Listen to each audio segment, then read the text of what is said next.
Hello everyone, welcome back to my channel.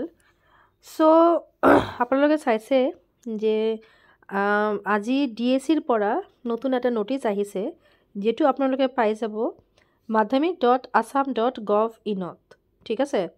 So নোটিছটো হল আপোনাৰ regarding ইয়াতে চাওক আপুনি দুটা নোটিছ আছে। এটা হল আপোনাৰ যেটো টেট কাম ৰিক্ৰুটমেন্ট টেষ্টৰ যেটো সিলেবাস হয় হেতু আৰু এটা আপোনাৰ আছে ৰিগাৰ্ডিং এডমিট কাৰ্ড ঠিক আছে। সো আপোনালোকে যদি এডমিট কাৰ্ডটো বিচাৰে তেনেহলে আপুনি এইটো লিংকত ক্লিক কৰিলে আপোনালোকে পাই যাব ইয়াতে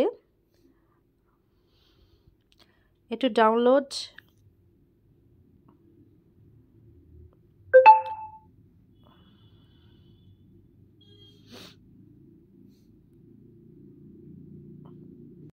সো ইয়াতে দেখিছে যেটো এডমিট কাৰ্ডৰ লিংক এইটো খোলাৰ পিছত এইটো আপোনালোকে চাব পাৰিব। ইয়াতে লিখা আছে this notice is regarding admit card of TET কাম ৰিক্ৰুটমেন্ট টেষ্ট ঠিক আছে। আৰু এইটো নোটিছ আহিছে আপোনাৰ ডিএসিৰ পৰা ডিএসি কাহিলিপাৰাৰ পৰা আৰু ইয়াতে লিখা আছে যে আপোনাৰ যেটো টেট কাম recruitment test you can download your admit card for the examination which will held on 29 December by logging into official website madhyamik.assam.gov.in from 11 AM of 15 December মানে আপোনাৰ 15 ডিসেম্বৰৰ 11টা বজাৰ পৰা আপোনালোকে madhyamik.assam.gov.in এই লিংকটোত আপোনালোকৰ এডমিট কাৰ্ড বিলাক পাই যাব আৰু এক্সামিনেশনটো হ'ব আপোনাৰ 29 ডিসেম্বৰত।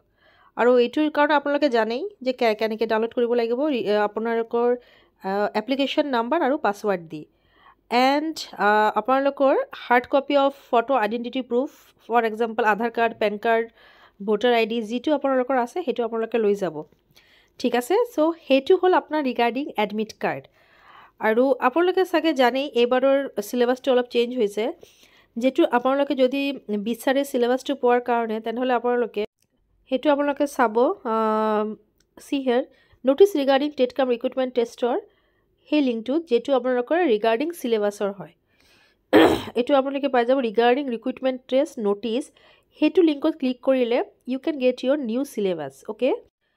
যেটো আপোনালোকে জানে এইবাৰৰ নতুন সিলেবাসটো অলপমান চেঞ্জ কৰিছে যেটো আপোনাৰ 3 ডিসেম্বৰত এটো পাবলিশ হৈছিল নতুন সিলেবাসটো আপোনাৰ breakup of syllabus shall be under this is 145 marks 140 marks paper and এটোৰ আপোনালোকৰ এবাৰ নতুন এড কৰিছে জেনাৰেল ম্যাথমেটিক্স 10th লেভেলৰ যেটো আপোনাৰ থাকিব 15 মাৰ্কস আপোনাৰ 50 মাৰ্কসৰ ডিভিশন হ'ব দেন 35 মাৰ্কসৰ আসাম এণ্ড ইটস পিপল যেন আপোনাৰ জেনাৰেল ম্যাথমেটিক্সটো এবাৰ ইনক্লুড কৰিছে যেটো 10th স্ট্যান্ডাৰ্ড হ'ব 15 marks then general English 30 marks আৰু আপোনাৰ general studies and current affairs হেতু হল আপোনাৰ 10 মাৰ্কস হেতু আপোনালোকৰ নিউ সিলেবাস এবাৰ এডেড কৰিছে যেটো 3 ডিসেম্বৰত যেটো publish hall. So this is regarding your admit card and syllabus. So হেতু আজিৰ ভিডিওত এই ইনফৰমেশনটো আমি দিলু আৰু যদি কিবা নতুন থাকে then I will give your new information ঠিক আছে। So hope you like my video. If you like then like share and subscribe my channel. Thank you all.